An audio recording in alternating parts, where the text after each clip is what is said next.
Hello, everybody. You're listening to the Big Chill Podcast. This is episode 624, the Big Dom Debacle.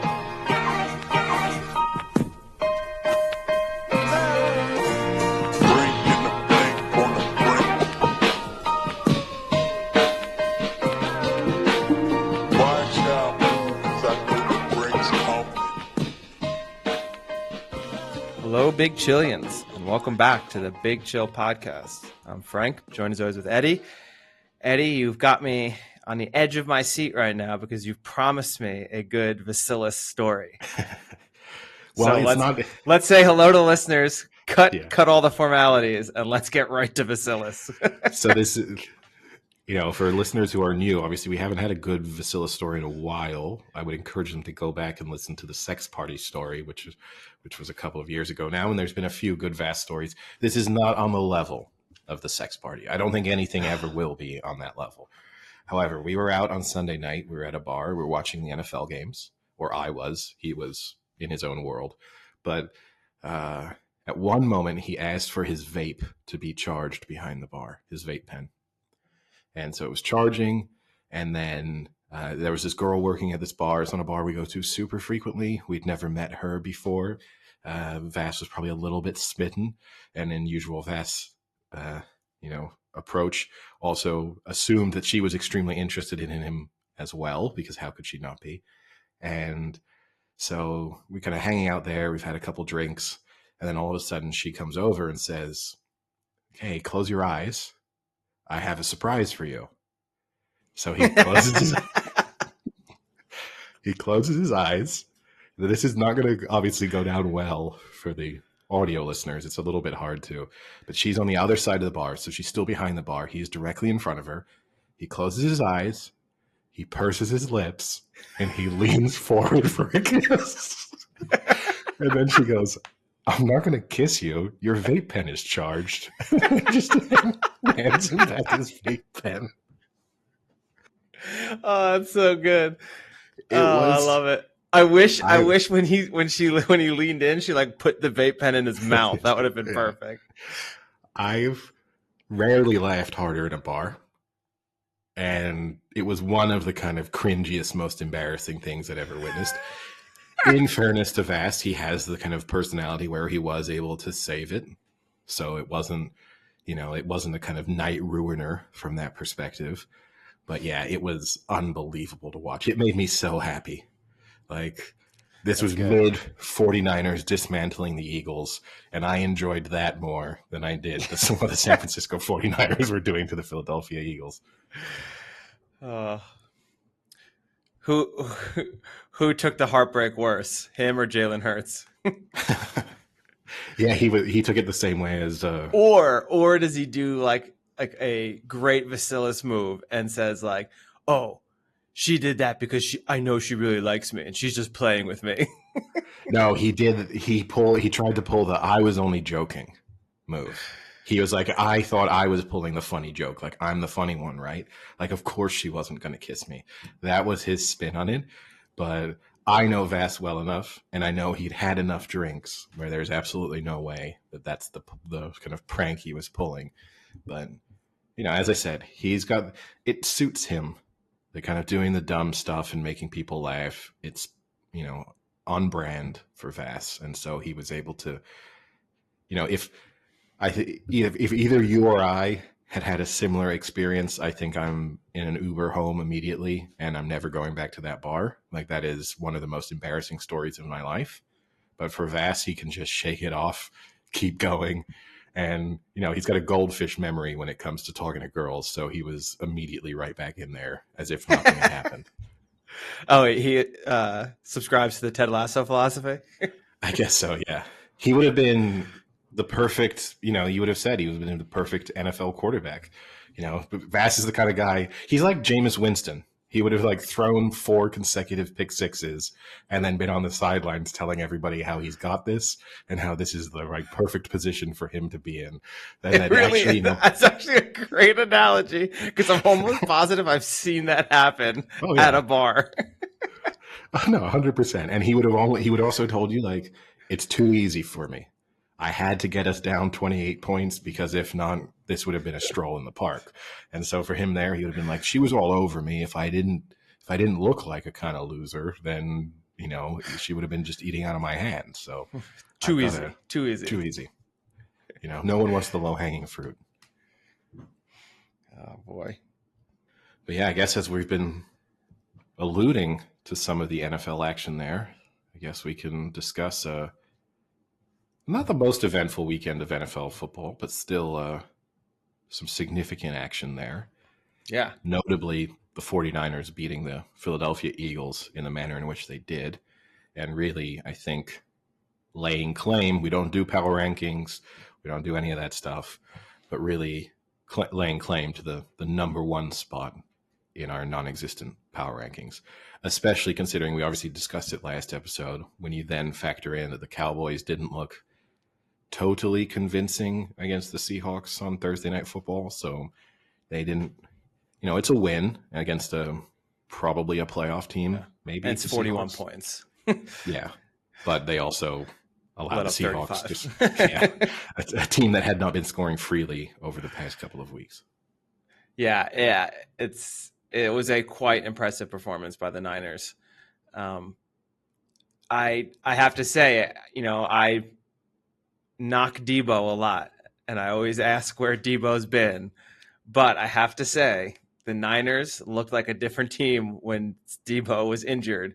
And since he's come back, and I don't know if that is the reason. I mean, obviously he had a good game this game, but he has had other games like the past few where he wasn't as active as he is, but maybe just the pure threat of Debo Samuel just getting the ball and running through your entire team changes the way that your defense has to play, because since he's been back, I mean, their offense looks like it's at another level right now. And it's I don't know how you stop an offense where is your best option that he's throwing to George Kittle. Is that what you try to play for? That he throws to one of the top 5 best catching tight ends in the league? No, I think you're right. And I mean, obviously there's the Trent Williams factor too, right? And that makes a big difference. Trent Williams also back. Compared to when they had both Debo and Trent out over that 3-game losing streak. It's obviously their absence was noticeable. Yeah, I think obviously Debo, one of the best wide receivers in the league, so adding him as a weapon is big. But I think you're also right. It's just at a certain moment in time, it's too many offensive weapons to deal with. Yeah, like you can't. It's crazy. You got to double team someone in a sense because you kind of feel like you have to. That probably has to be how you game planning specifically for Christian McCaffrey, because if not, he'll just run you to death and be hit on quick throws out of the backfield. But then you've also got Debo Samuel to deal with. You've got Ayuk, who is having a great season. Quietly having a phenomenal season. Yeah, I mean, huge season. And I give him credit because there are, wide receivers tend to be divas. And he seems to have accepted his role as, he'll get targeted a handful of times a game. He definitely benefits. I think he's aware of the fact that he benefits from all of those other weapons being there. And he kind of gets to be there as the big play receiver, but might feel like he should be a number one. And then, George Kittle is almost the forgotten man in this offense, which is really strange because a couple of years ago, George Kittle was the focal point of the Niners offense. So, and he also deserves credit for taking that in stride because tight ends aren't quite the divas of wide receivers, but you still have to be, it takes a certain mentality to accept I've gone from probably the number one target in this offense to, in the very least, number 2, to now I'm the 5th target a lot of the time. Like I'm just there if everything else is kind of breaking down. So hey, at least he's above use check still. Yeah, for now until the playoffs roll around. But I just think it's so hard to stop. And look, I said last episode, I got to do it. I gotta throw the Hewitt curse onto this, I suppose. But is Brock Purdy the leading MVP candidate now? Because I think he is at this stage. Well, according to the odds, he is the leading MVP candidate. I guess so. There's a few reasons why I think he's going to get knocked. So I think the first reason he's going to get knocked is because he's still relatively young in the NFL landscape. And not that that should be a thing to knock him on. You know that there will be writers and voters who say, like, how's this guy going to be MVP? He's barely played a season and a half. Like, we can't make him MVP. We've never made a rookie basically the MVP, which, I mean, he's not a rookie, but he kind of almost is at this point, his first full season, starting season. So I think that's going to be a knock on him.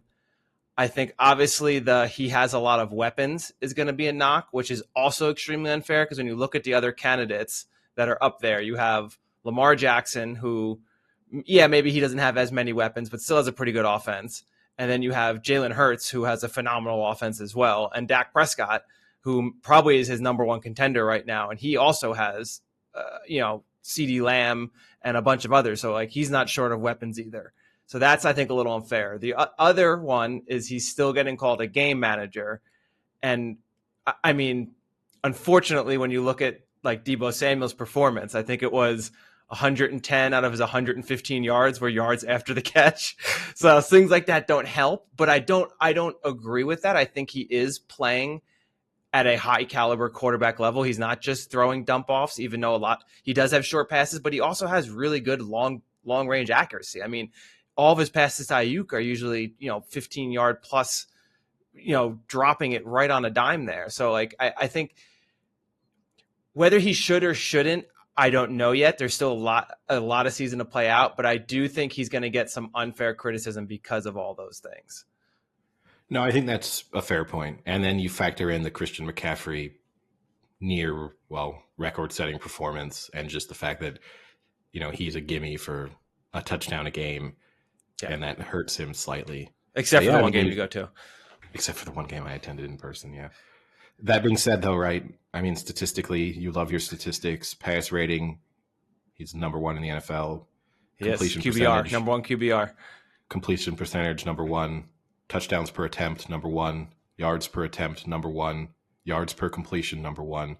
Now, okay, you could break those down, and it kind of leans into one of your points, which is there's a lot of yards after the catch. But that's also the thing that I feel sorry for him in that respect is that's this offense in general. Yeah, that's no, I Shanahan, agree. Like, you could put Tom Brady or Patrick Mahomes or whoever you want at quarterback in their prime in this offense, and Shanahan wants yard. Like, he doesn't want a recreation of the sort of Patriots era Randy Moss 50-yard completions downfield all the time. Like, that's just not what he's trying to get out of his offense. But he's impressive. It's just and what he's also kind of hurt by? He seems nice. He doesn't have a lot of personality in terms of getting media attention, which I think has also hurt Dak Prescott at times too, because he doesn't really have that sort of. Well, he's got the sleep number. Yeah. but like the grabbing the media attention, and I think that helps the Niners, that he is just kind of flying under the radar from a personality standpoint, not trying to turn himself into a superstar. But it probably hurts you from winning the media over and winning the mass sort of appeal element over if you're in terms of a kind of MVP candidacy. Yeah.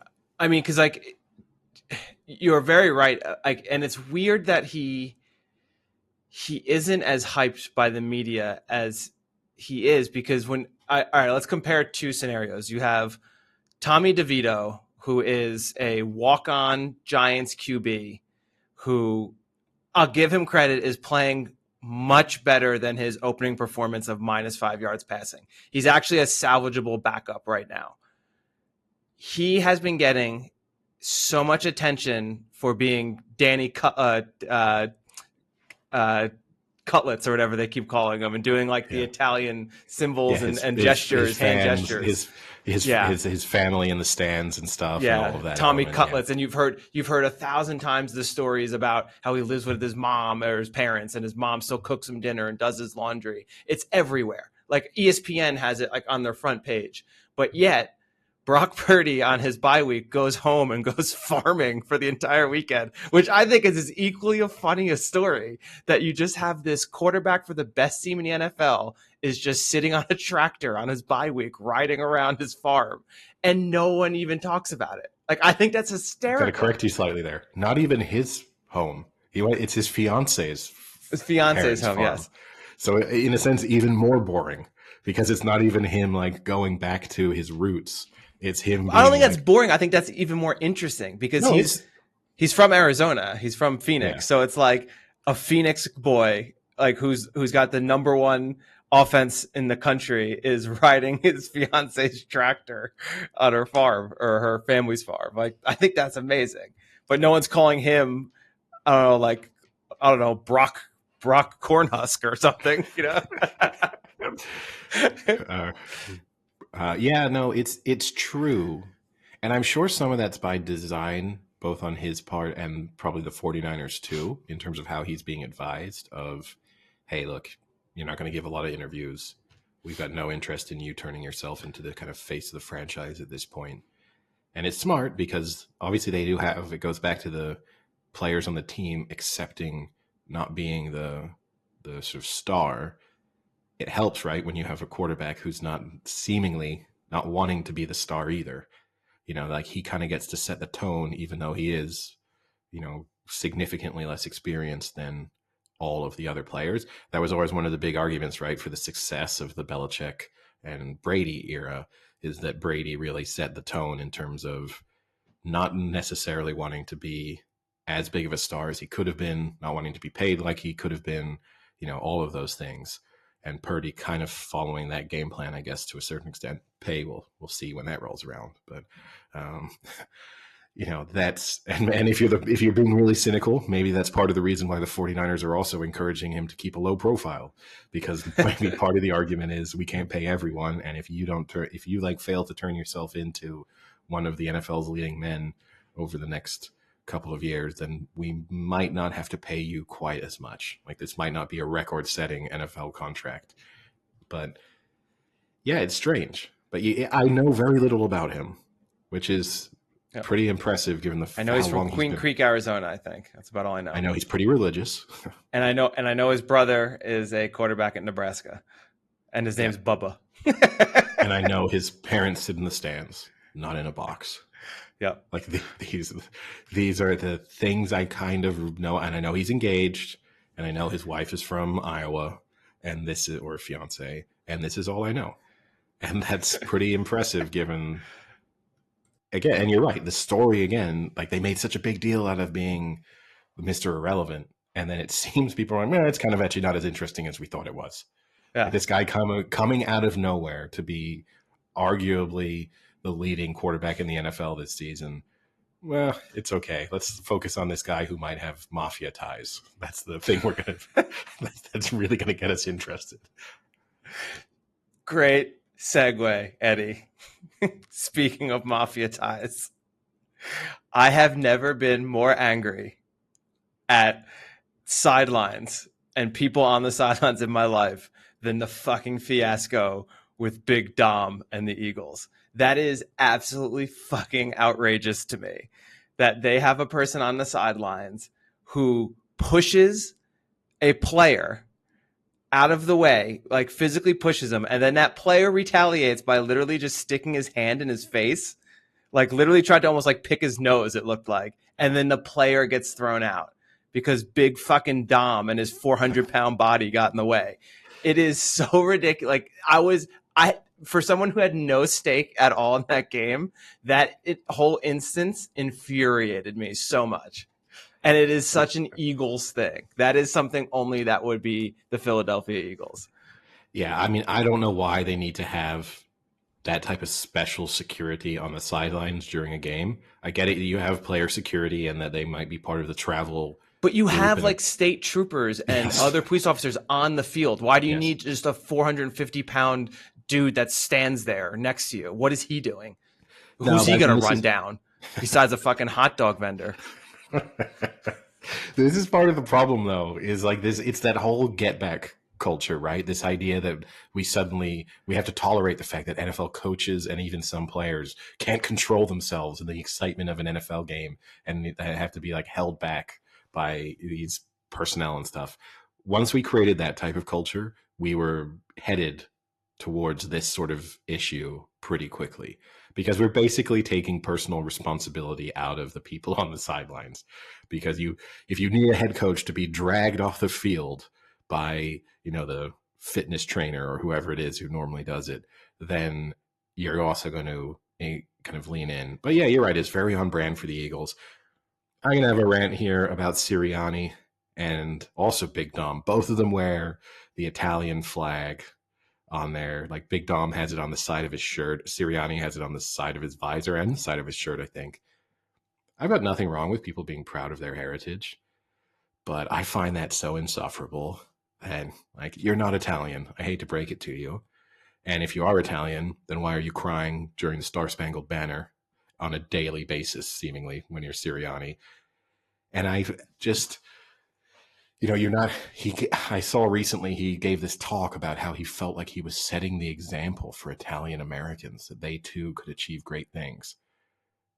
I mean, are we like, do Italian Americans in 2023 feel like they are incapable of achieving great things in the United States? Like, this is not the 1920s where they're being discriminated against. It's just, hey, Tommy Cutlets had to claw his way into that starting lineup.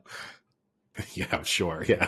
Yeah. There's very few NFL players who have Italian backgrounds. Never happens. But no, I think it just bothers me. As a whole, the Eagles organization really bothers me. Oh, it infuriates me.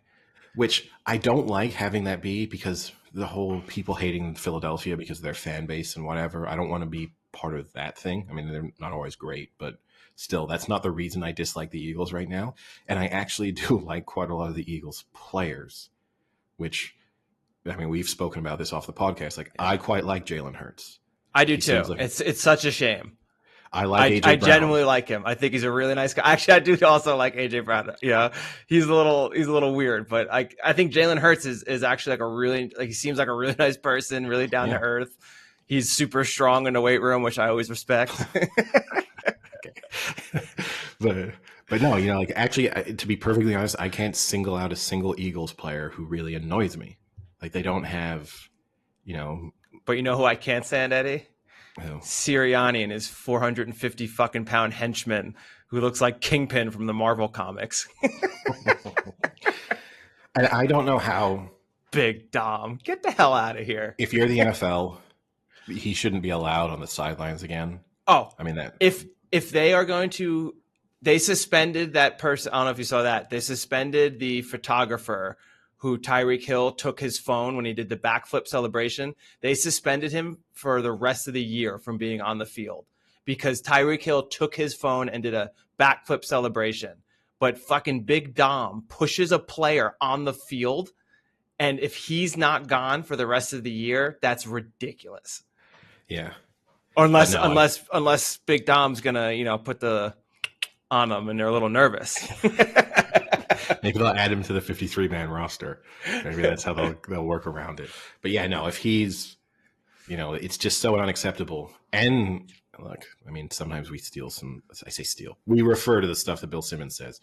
He made a fair point. In a big game, then, if that's the precedent that the NFL is setting, why wouldn't you just have non-playing personnel line the sidelines and taunt and push opposition players?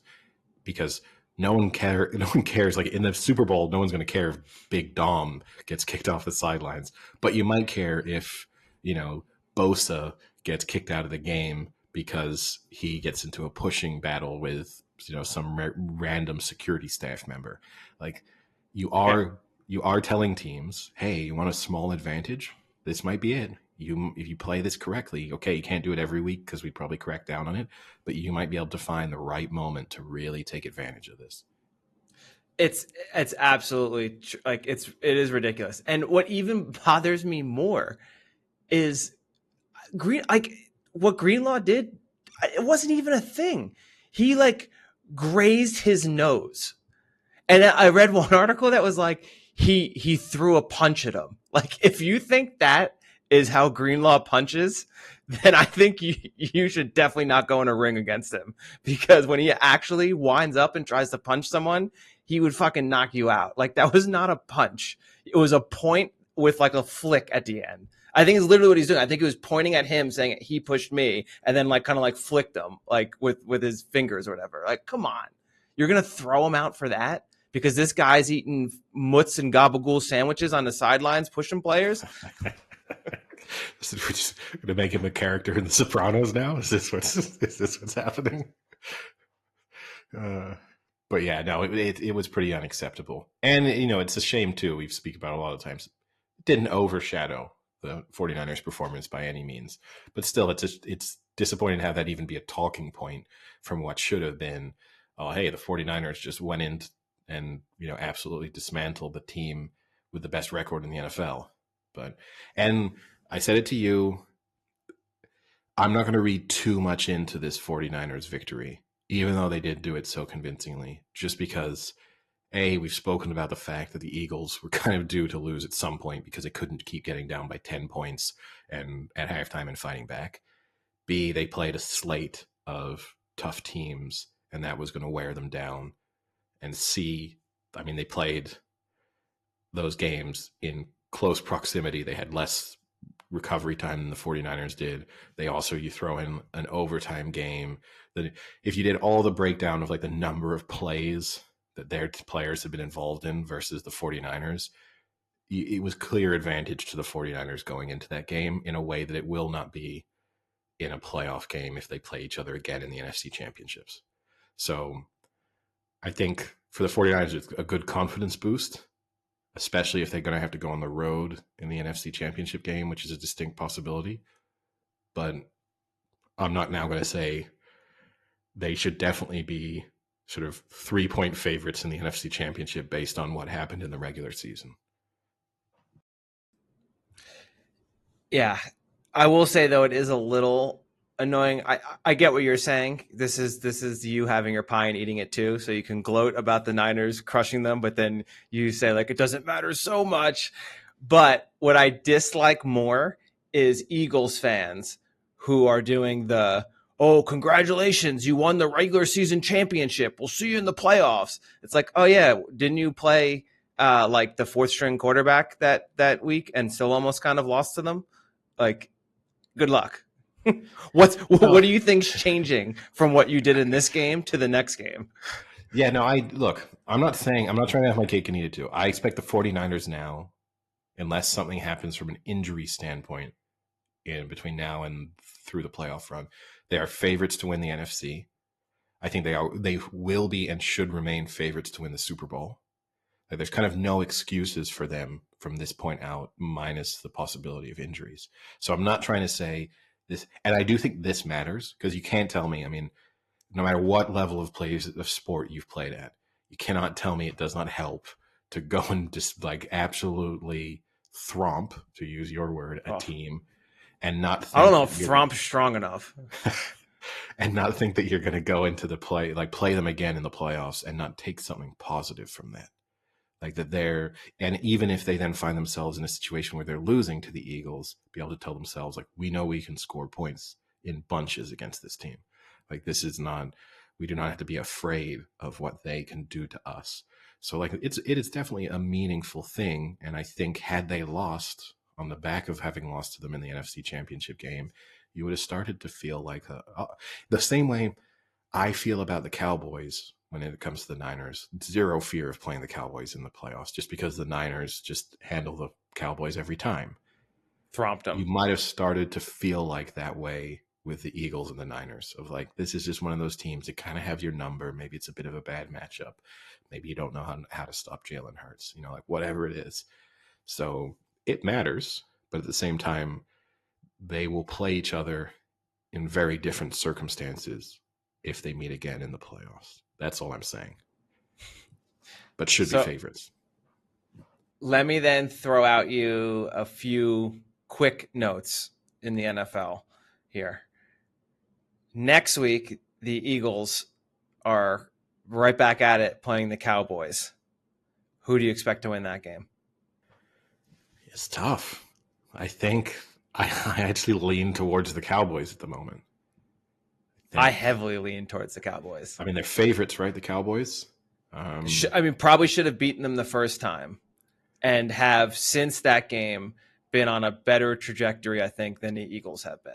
Although the Eagles did win against the Bills, but again, that was a game they definitely could have lost. I mean, they have not looked good since they beat the Cowboys.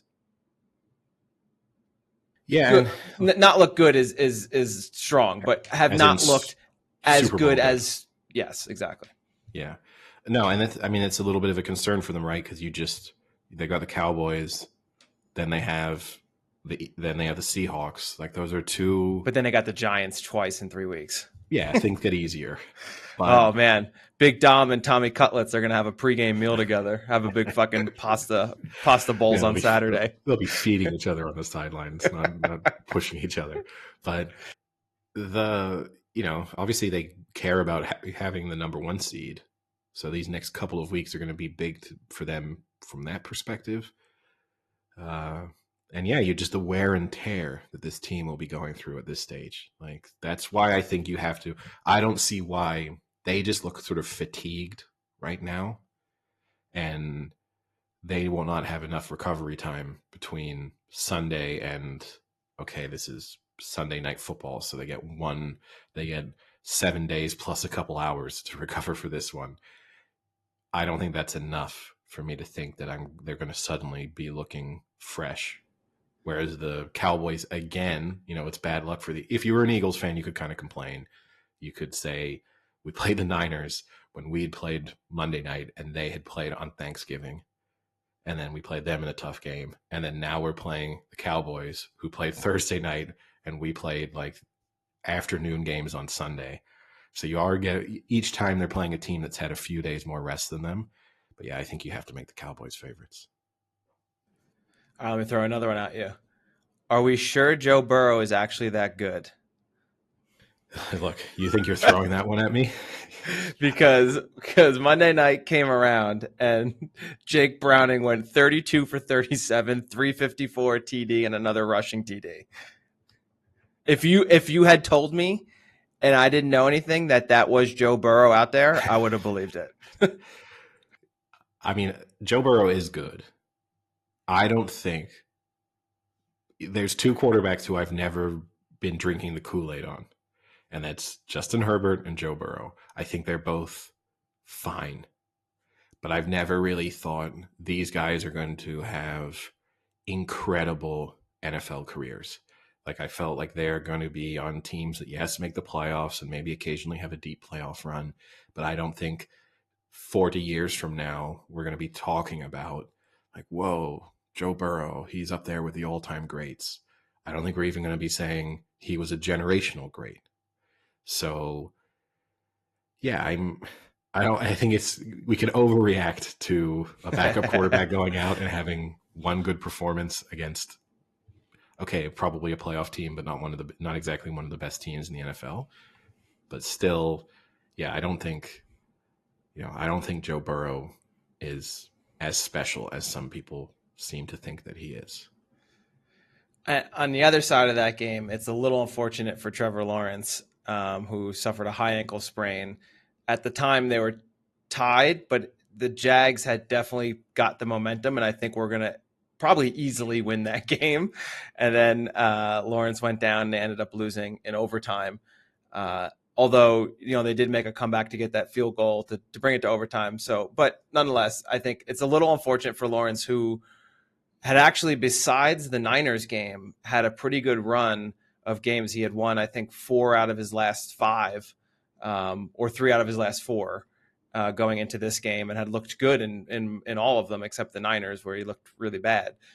But I think that's a tough beat for the Jags, who were in contention for almost a bye in the playoffs. Had they won, they were going to go to the 1 seed, right? So yeah.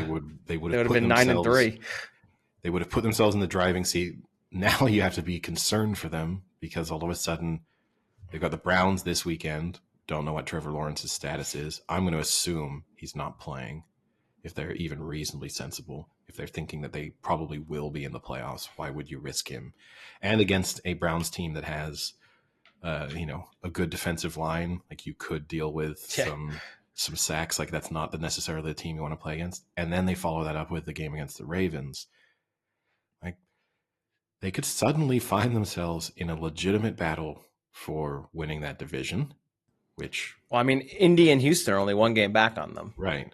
So that suddenly is a live division from that perspective, especially if Lawrence is out for more than, say, 2 weeks.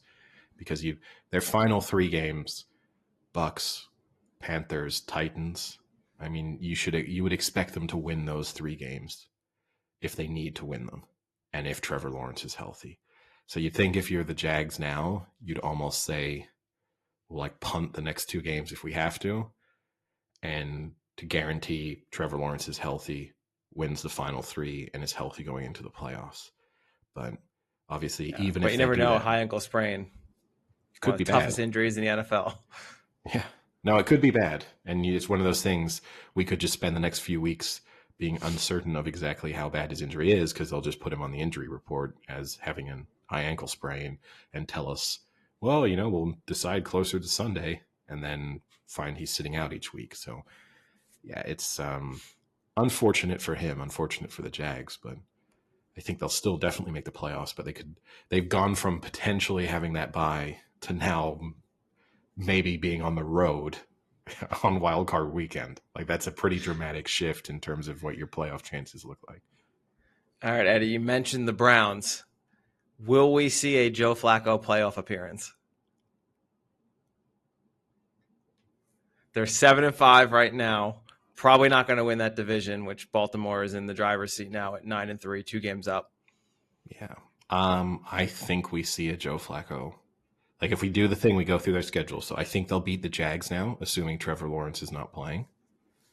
They then play the Bears, who are a little bit resurgent, but I think people are giving the Bears too much credit. I hate when people are like, the Bears are actually not that bad of a team. Really? Yeah. Are you fucking kidding me? I mean, we were speaking during that Monday Night Football game, right, where it was like, Fields feels like he's having an okay game, but at the same time, they don't have a touchdown. Like this is like how much praise are we giving to a quarterback for scoring 12 points and also not exactly against a fearsome Minnesota Vikings defense, right? It's not like they were up against one of the best teams in the league. You put that as a win. The Texans, Browns, to me it's a toss up, but let's just say they lose that because the Texans are obviously doing a lot of things right at the moment. And then I would assume they would beat the Jets and the Bengals in the final 2 weeks of the season. Well, I don't know about the Bengals. Yeah, but I mean that because you could just deal with the Bengals having shut everyone down, right? A final game, like the Bengals will have nothing to play for. I mean, they're 6-6. Yeah, but the Bengals aren't going to be in. They got Joe Burrow 2.0 back there. The Bengals are not going to go into the week 18 with live playoff hopes. So I think they got Jake Hollywood. You'll be seeing no Jamar Chase, probably Mixon for a quarter. Like that's if the Browns put it this way, if the Browns go into that week needing to win and don't, then that would be a very Cleveland Browns thing to do. So yeah, I think we see Joe Flacco starting a playoff game. Speaking of Jamar Chase, I don't know if you watched the game, but there was a lot of trash talking going on. And it wasn't Chase that was initiating it. He actually looks like he has fun when he plays. He's like always smiling and stuff. But there was the defenders on the Jags were like in his face left and right. And then he continued to just dismantle that team. I think he had like 12 catches for like 170 or something like that and a TD. I mean, just continued because he had like one drop. It was like a 3rd down play. He had a drop, but then he had to catch on 4th down. So like on the 3rd down, they were just like, were all in his face about how he dropped it. And then he caught it on 4th down and kind of just stood up and like gave the 1st down. It was really nice to see when people like want to shit talk someone and then they get like stomped on. And it reminded me of the day before and Thursday night with the Cowboys game with the tight end Ferguson, who got into it with Adams on the Seahawks. And then Ferguson then had the game-winning touchdown over Adams. And then did you see CeeDee Lamb? And then, but Ferguson played the high road and kind of just gave him a quick stare and then walked away. He gave him a look. Somewhat high road, but CeeDee Lamb did not give the high road because he pointed and ran all the way towards Adams and then turned and celebrated. So I enjoy watching that when people want to trash talk and then can't back it up. It's fun to watch sometimes. Yeah, and look, I'm fine with someone trash talk. I mean, the difficult thing, right, is you can't judge their motivations, right? So in the case of Ferguson, fine. I mean, like, he's a good tight end, but I don't have any issue with someone trash talking him. It's not like you're kind of disrespecting one of the greatest tight ends in the league.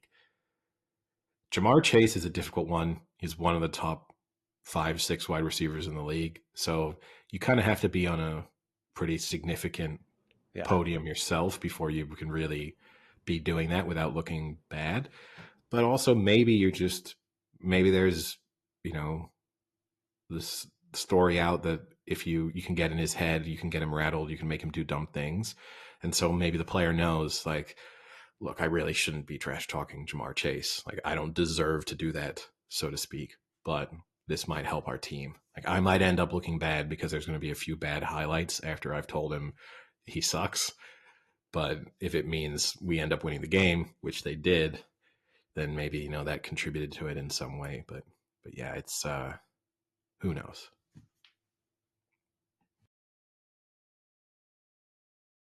Any other quick fire NFL topics? I did have one more. I'm trying to remember. I've got a question for you. I want to know, and this is a difficult thing to get a straight answer out of you on, but I legitimately want to know right now what your opinion on Justin Herbert is. Like, in a game when he beat maybe the worst team in the NFL 6-0, I want to know what you actually think. Not the, like, Frank Duca spin of, I still think he's incredible and the team is just, refusing to turn your back on someone you believed in. I want to know the actual, what do you think? Where is he in terms of kind of quarterback ranking status at this point? I mean, I still think he's really good. I just think he's on a team that's just a disaster. They are like the definition of a clusterfuck. Staley is not a head coach. I mean, this guy has proven time and time again he is not a head coach. And I'm actually disappointed because I genuinely do think he is a very good, talented quarterback. But right now he's just not in a good program. And I think this will permanently mess him up, because I think what's happening is, as I've watched him from like year to year, he is definitely starting to freeze a little more in the pocket and get sacked more than he normally did in like last season.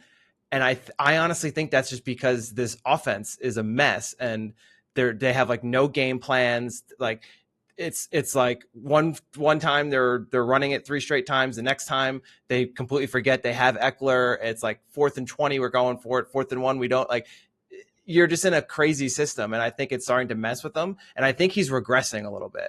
I genuinely do think, I still think the talent and the arm is there, but I think from like going through his reads and his options, I think he's regressing. Top 10 quarterback in the league at the moment? Yes, 100%. Okay. Well, it's difficult for me to. Do you mean like if I were to pick 10 QBs I'd want on my team, is he one of them? Yes, 100%. Okay. You're Lynch. The NFL trade window opens again. The Chargers call and they say, we want to do a straight swap right now. Herbert for Brock Purdy. Throw out the like, well, we'll stick with the guy. It's mid-season. He's got to learn our playbook. Like, throw all of the kind of rational reasons out for why you wouldn't do it. Like a pure, who do I think in the long run is going to win me more games? Do you say yes to that straight swap?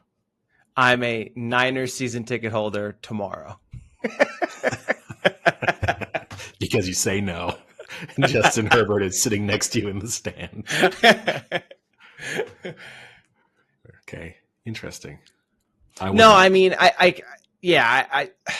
It's tough. I don't think you take Brock Purdy out of a team where he's got 3 losses in his career right now. No, I know. Yeah, no, I know, but that's a different, right? We're trying to eliminate the I know rational reasons, because obviously you would say no, but okay, Joe Burrow, Justin Herbert. You just asked me how do I feel about Burrow. I think Herbert's better than Burrow. I think they're close. Oh boy. That's a rough I think they're take. very, very close. This is a hill you're going to die on. This is all right. There we go. I mean, again, Joe Burrow in college had arguably the best offense in the history of college football.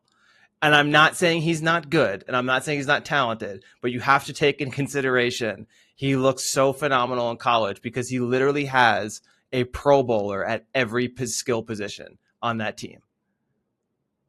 And you put him on the Bengals, and he has Jamar Chase, who's a top 5 wide receiver, and Eckler and Joe Mixon, and like they have a good team. And they have a better coach. Yeah, I mean, they got Jamar Chase, and I think after that, like Mixon's good. I wouldn't exactly say he's Boyd, Higgins. You have 3 deep receivers. Yeah, they're good. I don't think he's not surrounded by sort of the thing I'll give Burrow over the thing I'll give Burrow over Herbert is I think Burrow is for sure a better like big time game player. I'll say this: Herbert is completely. The best way I think I can always assess how I truly feel about a quarterback is if I've either bet money on them or against them, and how do I feel late in the game when they have the ball. And Herbert now, when he has the ball late in the game, and if I've bet on them, I actually don't feel comfortable. He's almost getting to the degree of like, could I just take a really good punt here? Like if it's okay, the Chargers are up. The Chargers are up 3 with 2.5 minutes left. They have the ball. It's like 2nd and 10 from their own 35. Part of me says, like, can we just run 25 seconds off the clock and punt to the 10-yard line? And I think I feel better about that. Like, that's the deal I'll sign up for. That's not a great vote of confidence for the quarterback. And equally, when he's on the other side, I have no fear in him getting the ball back now. Like, to the point where I could almost, in certain circumstances, say, well, I really don't want the team I've bet on to throw a dumb pick or have a turnover that gives really good field position. So the reverse would be true, where I'd be like, just punt it back to Herbert, put him on his own 20, and let's see this guy try and drive down the field, because I feel like I've seen that a million times at this point, and it's going to end probably in him lobbing a 4th and 15 into the fans. So like I'm okay with this. But yeah, that to me is the biggest. Because top 5 QBR. Great. Because like that's the biggest compliment I can pay to CD Stroud now. I'm legitimately afraid of CJ Stroud. CG. Like CG. I am legitimately afraid of him. Like a couple of weeks ago, I had bet on the Jags to beat the Texans, and when the Texans were starting to drive down the field in that final possession, I was like, it's lost. Like he is gonna get the game-winning touchdown as this, What are you more afraid of, CJ Stroud or Big Dom one day after he starts his intermittent fast? That's gonna have to be a long fast. I don't think I'll live long enough to see the gains from that from that fast. But talking, you mentioned obviously Joe Burrow's college football career. Unless you really have another topic you want to wrap up with on the NFL. No, I think that's good. Once we talk about a 6-0 game, I think we've hit it all. we pay very little attention to college football for the most part. Well, I mean, we both watch it on the podcast, but on the podcast we rarely discuss it. Obviously, last couple of weeks of college football had some big games, big action, big drama, and then obviously the playoff matchups were set on Sunday for this year's college football playoffs, which is for our listeners not in the United States who are unfamiliar with the way college football works, just as like a very, very quick rundown. Obviously, because there are so many teams involved and they do not all play each other, they play their schedule, and then there is a committee that tries to assess the various strengths of these teams and ranks them on a weekly basis. And then at the moment, the top 4 ranked teams at the end of the season go into a playoff to try and determine the national champion. So 1st versus 4, 2nd versus 3rd in the playoffs, in the semifinals, and then a final matchup to decide the winner. That's a very, very quick, and it does not do justice to the complications and nonsensical elements of the college football committee, but that's at least gives a brief explanation. The big drama, in a sense, in terms of how they were determining the 4 teams that made it this year, not for the first time, it involved in Florida State, a team that had not lost. And yet that team finds itself on the outside looking in, not having been put in the top 4. And I think fundamentally we kind of both agree on this topic, in that the goal is to put the best 4 teams in, and Florida State is not one of them, particularly as they have their third string quarterback playing anyway. But then it does send a complicated message to other teams for the future. Yeah, it's tough. And actually, we both don't have much of a hill to stand on, because in the past, I've argued that if a team goes undefeated in a big conference, then they do deserve the shot. And you've argued that you want to see the 4 best teams in. So yes. Neither of us can really argue against what happened, because it's actually the kind of what. Well, you can, because you but I actually agree with what the committee did. So I can't really talk. You see, here's the thing is, I can't argue against it because this is exactly what I said should happen. You can, because this is exactly what you said shouldn't, but now you agree with it. But I agree with it this time. And it's tough. And my bigger, we're not the right podcast in a sense to break down the strengths of the various teams involved. The one thing I will say is, and I know so college football is expanding the playoffs as of next year. And even this year, a lot of people said, isn't it a shame that we didn't have the expanded playoffs this time around? A few people even kind of jokingly throwing out, shouldn't we just quickly expand this to 6 teams for this year, and the top 2 get a bye, and then we do it that way to be fair, which obviously was never going to happen, but whatever. My question is, isn't this a great example of why they shouldn't expand the playoffs? Because ultimately, this has led to debate and attention that college football probably desperately wants, and makes people either love it or hate it, which is better than apathy. Whereas next year, probably there's not going to be a lot of discussion, because... No, see, I think that's where you're wrong, because I think there'll almost be just as much discussion as so next year they're going to expand it to a 12-team playoff, which I also want to discuss in a second. But I think you'll still have the 13th and 14th best team even complain more, because at that point, the level of differences between the teams will be so diverse in ways of which you can argue for and against certain teams. Like right now, the main argument is Florida State is out. They're an undefeated team in a Power 5 conference. How can you put them out versus another Power 5 team that has a 1 loss? And I mean, that's pretty cut and dry. Those are the 2 things, right? Does one team have the better strength of schedule that despite the loss they deserve to be in than the team that's undefeated that played an absolutely shit schedule, and the other added thing of losing their quarterback, which we can also discuss a little bit later, that people have been making the dumbest comparisons on the planet too.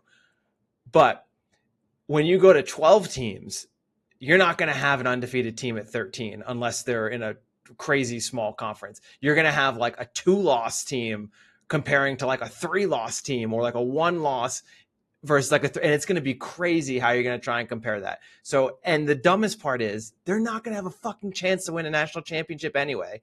And that's kind of what bothers me, is I don't know why they're so insistent on going to a 12-team playoff when this year is actually the perfect example of why 8 would be great, and even maybe a little much, because when you get to 8, that would be Oregon. And I can make a case that Oregon might actually be one of the best teams in the country. They've only lost twice to the number 2 ranked team, and both games they actually were probably the better team in that game, but somehow lost. You can make that argument. You go to 7, that's Ohio State. You can make the argument that Ohio State is the best team. You go to 9 is fucking Missouri. You can't tell me Missouri is the best team. 10 is Penn State. I watch Penn State every week. They suck. All right. First take.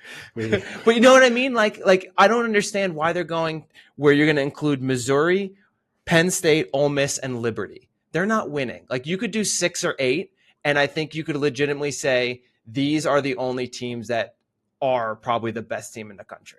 But history would tell us with sports, right? Eventually, one of them will win. Like a 12 seed will win at some point, and people will love it. It will be a Cinderella story, although I don't really know how like the 12th seed should be a Cinderella story, but you know what I mean? Like people will lose their minds, especially if it were to be like a school like, Liberty or something, one of really a sort of smaller school. People would really get behind them. I do kind of agree with you. I mean, ultimately, I think I could fix college football in a heartbeat, and you just go. Yours to is way too complicated. It's not that complicated. You just go to Division I, Division II, relegation, promotion between the two, and you get it solved. And then you get to they all play each other over the course of the regular season, reversing year after year, home versus away, and then you take the best 6 teams, say, from that, go into a playoff, first 2 bye. The system is infinitely better from one season to the next. But I get where you're coming from, but let me give you this. You say the Cinderella story. What's the lowest seed to ever win the NCAA basketball championship, where they have 16 seeds in 4 different brackets? What's the lowest seeded team? Probably an 8 or a 9. 8. That's it. 8. So it's never been lower than the top 32 teams. So that's not really even a Cinderella. So actually, I wish I could bet this somewhere. For the life of my existence, I don't think a 12 seed will win the the best you football. need to go through like a full health check for them to be able to give you the odds. But I'll say this: you're kind of right. Although I think that statistic needs a bit more context, because we are seeing, even in college basketball, right, way more like 16s beat 1s, and 12 plus seeds make kind of deep runs. Because I do think 2 things are obviously college basketball kind of messed up anyway, just because all the good teams are one and done, so that can kind of hurt them in the tournament against teams that actually have built some kind of chemistry over a couple of years. That's different to football. The transfer portal does mean that there is more quality of player. Like you are going to get good quarterbacks at the top 20 teams. Like we could go back a few years and you would have seen 3 great quarterbacks sitting on the bench for Ohio State, and that just won't happen anymore because some guy is going to transfer, get $1.5 million to do it, and go. Well, I think NIL ruined that. Yeah. Yeah. So, the 2 quarterback will never sit. Yeah. So there is definitely going to be more parity between, amongst the top 20, 25 teams now than there was 10 years ago. So maybe, but I mean, you could also argue that those top teams have so much more money to spend on players that you're going to start to see a concentration of players just going to the schools that are giving them literally the biggest contracts. Yeah, maybe, but you're still not going to get you're still going to end up, most teams are going to end up with a good quarterback.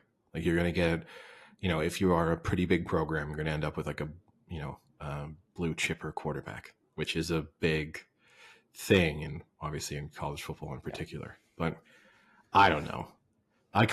Part of me hates it because I think I kind of feel like they're being hypocrites. If you're really committed to this dumb committee idea, stick to the committee deciding everything in this kind of farcical manner. Well, they still will. They will, but they are making it big enough that yes, you're right. The team that finishes I'll tell you right now, 13th is going to complain. I can give you a personal example because right now Liberty, they actually, which is even dumber, they do rank still like the top 20, and Liberty is number 12, so they would be the last team in. Liberty is in a tiny conference that plays nobody. University of Arizona is ranked 14th. They are going to miss out on making the playoffs. They're the only team in college football to beat 4 ranked teams. So if I'm a diehard University of Arizona fan, I would be furious that you're letting this little university in Pennsylvania make it to the national championship playoff when we beat the most ranked teams in the country and they don't get in. So I still think you're going to have that argument, and it's going to be even crazier because who can in their right mind say like Liberty is a contender for a national championship? Well, you're really focused on the idea that to make the playoffs, you must be a contender. And that's interesting. If that's the criteria that you create, I'm not sure that wouldn't be But how isn't I that the think point of the playoffs? I think the point of the playoffs should be a combination of identifying the best teams and rewarding. If you're having this committee approach, it has to be that mixture of like identifying the best teams and rewarding the teams who have the best seasons. It has to be some kind of balance, because otherwise I could just set the playoffs at the beginning of the season. And this is kind of how I feel. Let's just put Alabama in every year, Ohio State in every year, like Georgia in every year, and save ourselves all a bunch of time. But, that's not what's going to happen. You're right that still the teams in the bubble, like 13 to 20, are probably going to be arguing. But the difference is going to be this is big schools with big media attention arguing versus that's going to be the University of Arizona, which, I mean, a relatively big school, but not from a footballing perspective. And I don't think it's going to lead it to like national debate. Whereas obviously people, adamant that either an undefeated team should be in, or even people who are like, well, Georgia is still possibly the best team in college football, so like they should be in the playoffs. Yeah. That at least leads to actual strong opinions. I think it will be less with the expanded playoffs. And like I do very much dislike this committee because they do stupid shit over and over again and they never learn from their lesson. So I agree that Florida State is not one of the 4 best teams in the country. I agree with that assessment. And their reasoning is, one, their strength of schedule is low. So even though they were undefeated, they didn't play the quality of teams week in and week out. And 2, their starting quarterback, which was the main reason they were dominating on offense, is out for the year. So that changes the dynamic of this team. That's fine. But what's so dumb is then they rank them 5th ahead of Georgia and Ohio State, which are both one-loss teams, that if you really think that changed the dynamic, then there's no way that you think Georgia is still not as good as Florida State. It's so dumb, because if you told me right now they played each other, the spread would be -15 Georgia, at least. And that's like, why do that? Why put yourself up for that stupidity? Like, just rank them what you honestly think they are. If you're going to say they're not the 4 best and they don't make it, then don't just say like, well, we'll throw them number 5. Like, stick to your guns and rank them. I would rank them 7 or 8. Oh yeah, I mean it's a very fair point, and it's a very fair point, and that was reflected to a certain degree, right? Even this weekend, where it was like a push between Florida State and Louisville in the betting. I think maybe Florida State was like half a point favorite, 1 point favorite. So that is also a sort of assessment of how good do we really think they are. Yeah. That, they're playing against a team who is not in the discussion to make the playoffs, and we're basically saying it's a toss-up. But yeah. And guess who Florida State's playing in the bowl game? Who? Is it Georgia? Oh yeah, and Georgia are 14-point favorites at the moment. Yep, exactly. So there you go. But Missouri, 1 point favorites. But that's what's crazy, right? 14-point favorite, right? But you're going to tell me that they're ranked above them? Yeah. No. I mean that is a very fair point. That discrepancy in terms of, if you really are going to say they aren't that good, then give them a true ranking versus, well, we're just going to make them miss out. But yeah, speaking of controversies, I guess we can do a quick Premier League discussion. Few matches with late goals. Arsenal with a late winner today. Liverpool with a very late turnaround to score 2 goals against Fulham on Sunday. But really the big talking point from the weekend, or these kind of last set of fixtures, was Manchester City drawing against Spurs. Is it the big talking point, or is it your big talking point? Oh no, I think the refereeing element is the big talking point. Yes. I think The handling, the game itself, I think we don't have to speak too much. City were by far the better team, should have won. If they play that game, 9 times more, I think City win 9 of them. It was one of those, like, I don't know quite how Spurs managed to score 3 goals. I don't know how City only managed to score 3 goals. So, we're an XG podcast, right? I think the XG was like Spurs' XG was something like 0.4, and yet they scored 3 goals. City's XG was something like 2.8, and they scored 3. So, I mean, they were about right, although that also included an own goal. So you kind of don't get a big benefit from XG from the own goal anyway. So really that means they should have scored probably 4 if you're kind of using XG properly. But yeah, it was, not too much to discuss from the sort of match itself, aside from in the dying minutes, Haaland being fouled, kind of riding the challenge, getting up, playing a ball, putting Jack Grealish through on goal with a ball over the top. The referee signaling very clearly that he was playing advantage. And then, for whatever reason, as soon as it was clear that Grealish was through on goal, deciding to blow his whistle and bring it back for the foul. It is one of the most confusing pieces of officiating I have seen in the Premier League in recent seasons. It's difficult for me to think. And I actually think that this is less excusable than most of the big mistakes we've seen from referees in recent, like certainly this season. I think this is worse than VAR making a mistake with the offside for the Diaz goal against Spurs. I think this is genuinely worse refereeing, because that was like confusion and poor communication leading to a bad mistake. This, it's actually difficult. I want him to give an explanation of, well, why did you do what you did? Like, why signal advantage and then decide to stop play when advantage has been gained? It's very difficult to kind of understand. So do you think he just genuinely got confused and didn't realize he had signaled the advantage and then blew the whistle as like to bring the ball back and didn't realize that he had signaled advantage? Because to me, that's like one of the only reasons that, unless you kind of just like literally had a brain fart and didn't realize what you did, I don't know why you do that. I think it made no sense. I mean, it's difficult to forget that you signal advantage, right? Because it's such a clear action of sticking your arms up to show that play can continue, but that you've said there is a foul there. The only thing, if you really are going to defend him, I think the only thing you can give him is that Haaland gets up, kind of plays this ball over the top, and maybe from the angle that he has, he does not realize that Grealish is through on goal. Some people are defending him by saying he thought that Grealish was offside. I won't accept that as a defense. Doesn't matter. With VAR, you just let play continue and then you go back. I think the only thing you can say is he felt like, maybe from his perspective, Haaland sort of basically kicked this away. I'll bring this back for the foul. I mean, it's just a tough one. It's a really hard look. You could tell it was so bad because Pep Guardiola was so angry. He wasn't even angry.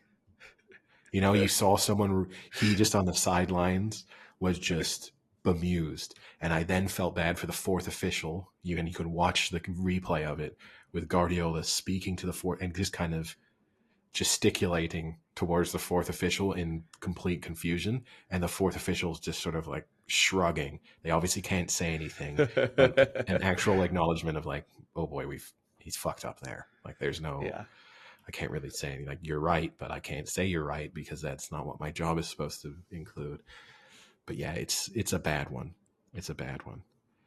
And, probably come the end of the season, it won't matter. And look, we also cannot say that Jack Grealish was absolutely guaranteed to score. I think he probably would have. Already had one. Yeah. Yeah, he did. Yeah, he scored what you would have expected to have been the winner when he put them 3-2 up. A nice one.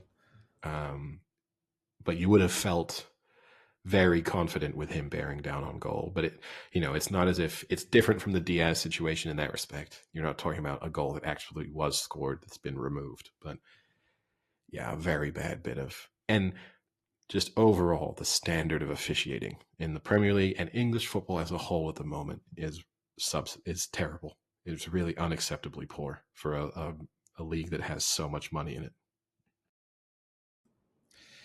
Yeah, it's one of those things that I genuinely hate to hear when people say the ref shouldn't be deciding games or matches. And I hate that because it's usually not the right thing to say. Because the other example I'm thinking of that to me was almost just as bad of a call is in the Chiefs game at the very end when Mahomes throws to Valdez-Scantling, and Scantling, the player literally jumps on top of Scantling and knocks him to the ground, and they don't call pass interference. And you hear like like you don't want the refs to decide a game. It's like, but the ref not making a call has decided the game because he didn't make the call he should have. And it's the same thing here. Maybe the ref shouldn't even have played the advantage. Like, no, he should have played the advantage. It was the right thing to do, but he's just shit at his job and messed it up. Like, it pisses me off when refs decide games or matches, but not because they're like making too many calls or being too nitpicky, but they're just shit. Yeah, and this is the tough one too, right? If he had just blown his whistle instantly when Holland had been fouled, I wouldn't have had any issue with it. Like, it would have been fair to assume that Holland going in the direction of his own goal, being fouled under the circumstances that he was, that just instantly blowing for a foul and awarding the free kick would have been fine. And if he'd done that, he would have been a bit critical of like, look, we want to see referees play advantage. Like, there's a reason why we have this. Don't stop play every time. It's frustrating for the players. It's frustrating from a fan perspective. You slow the game down. You could have had that criticism, but you would have ultimately, and you probably would have had Holland yelling in his face about it, but not quite to the same degree. But to play the advantage and like to do kind of neither one nor the other, to like play the advantage, but like, oh, actually, it turns out they had advantage. Never mind. Let's just come back here. That's the thing that really kills him. But yeah, I mean, it's bad refereeing, and as I said, it's just the NFL's had some pretty poor officiating this season, but the Premier League, for what is supposed to be the best league in the world from a player standpoint, it is far from the best league in the world from an officiating standpoint. And they've got to get that fixed.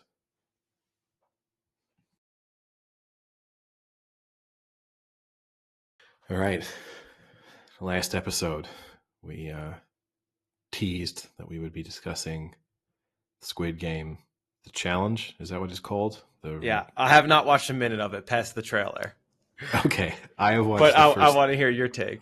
I've watched the first 2 episodes, so I wouldn't. There won't be any spoilers in this. I think it's fair to say for people, this will just be a discussion of like, do we think you should watch it, or is it interesting as a concept? It's pretty enjoyable to watch.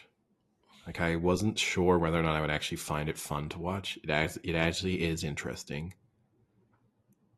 The people who are on that show are insane.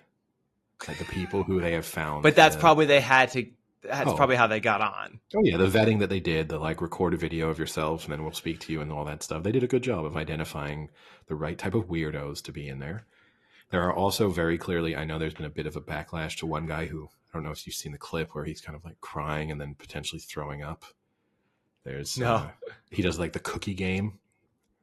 So for starters, that's okay. I don't want to have spoilers. He is one of the people, basically one representative of each of the 4 groups.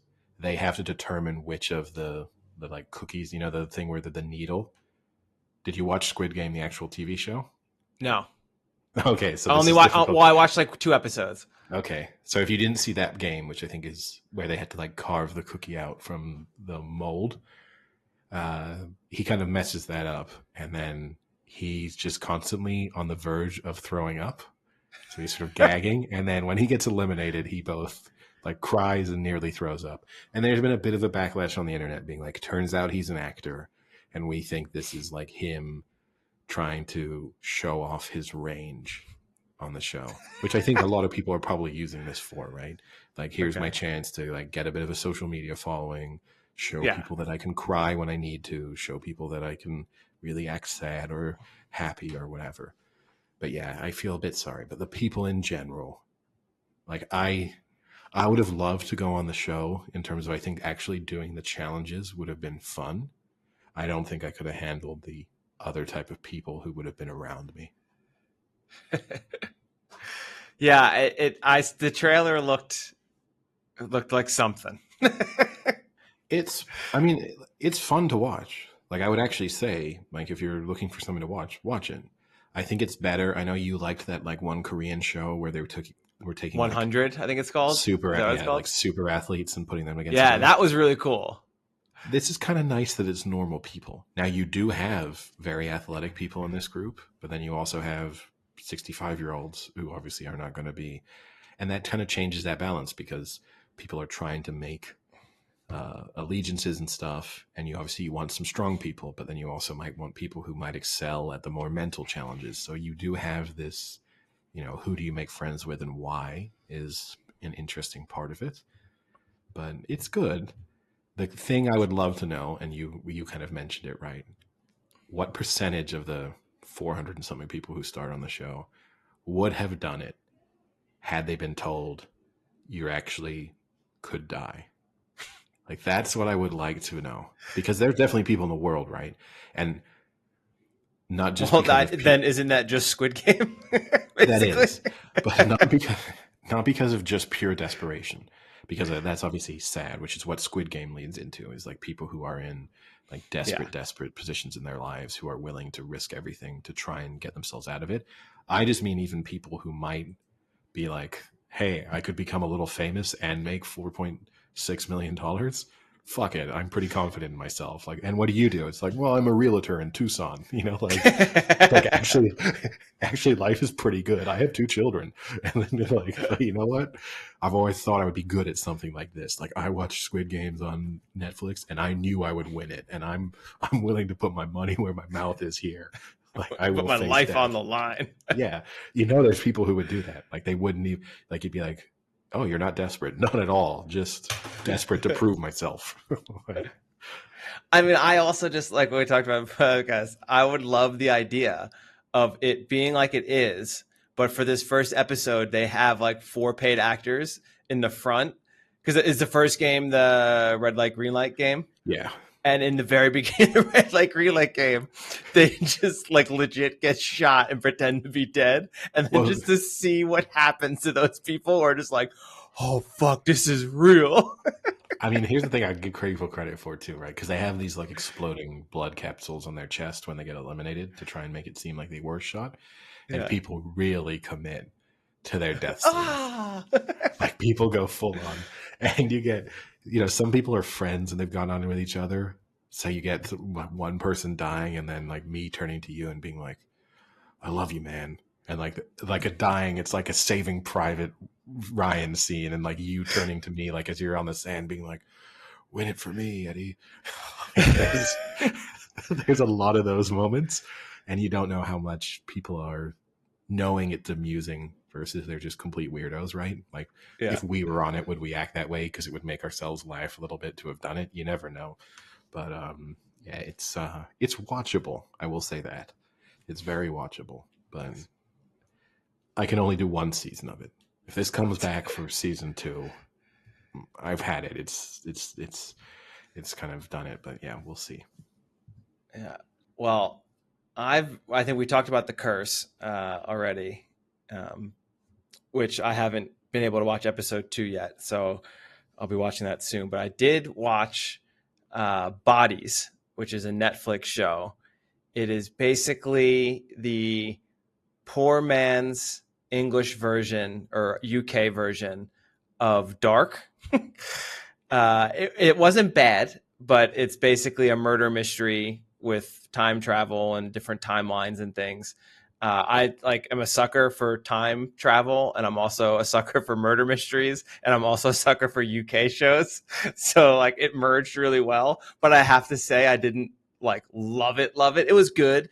I watched it. It was enjoyable. I don't regret watching it, but it wouldn't be like my highest recommendation to anyone.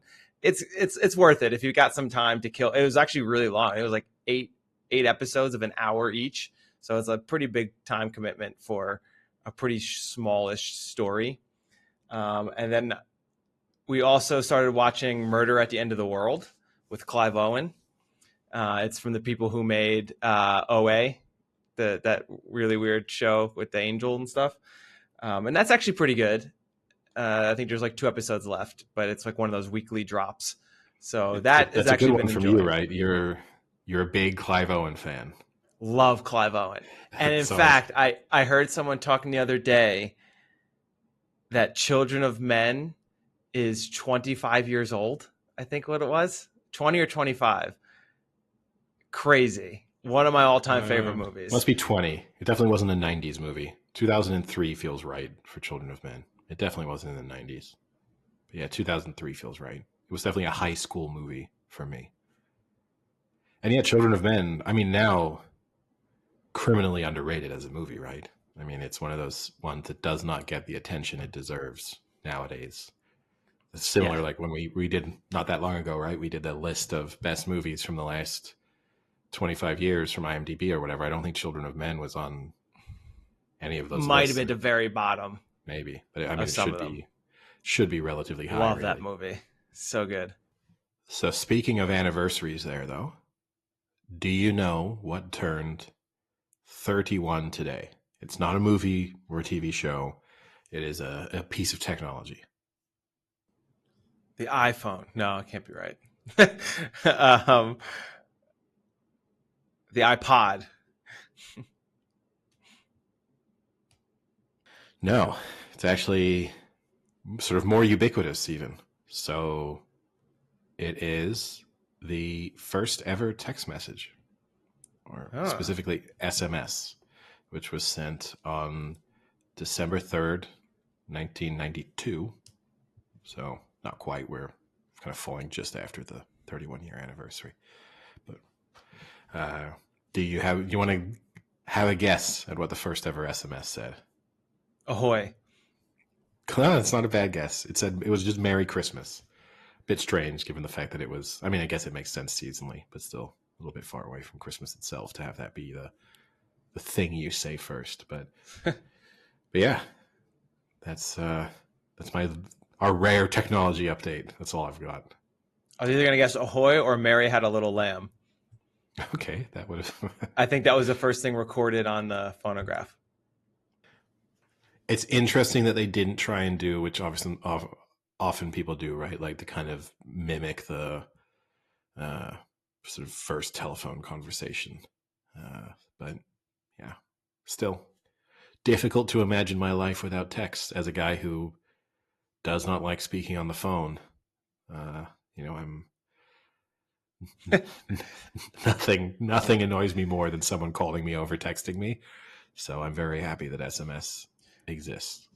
I guess it's tough to replicate the first telephone thing because it's Mr. Watson, come here. I want to see you. Yeah, well, that could have been the text message. You got to have very specific circumstances for that to happen and work. That would have been a great way to start off the way in which all the text messages have gone on to be used. Mr. Watson, come here. Netflix and chill. Yeah. Eggplant emoji. Invented on the same day that the text message was. It was like the first thing they did when the technology came out.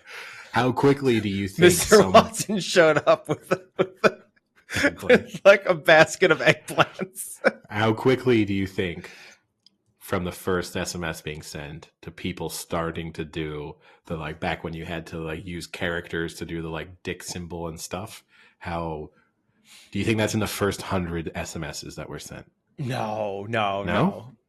You don't think so? No way, because it was probably such a limited amount of people who had them. Yeah, but still, you don't think those guys are going to instantly be like, I'm going to be like, hey, look fast, look what I'm about to send to Frank. I can send him something that kind of looks like a penis.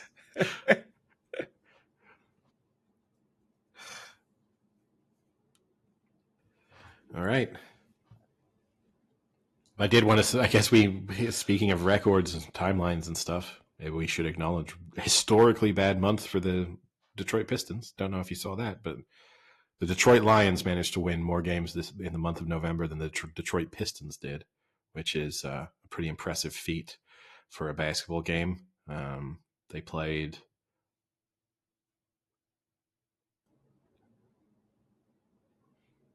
I believe, 15 games in the month of November. They lost all 15. Oof, tough beat. It's a rough look.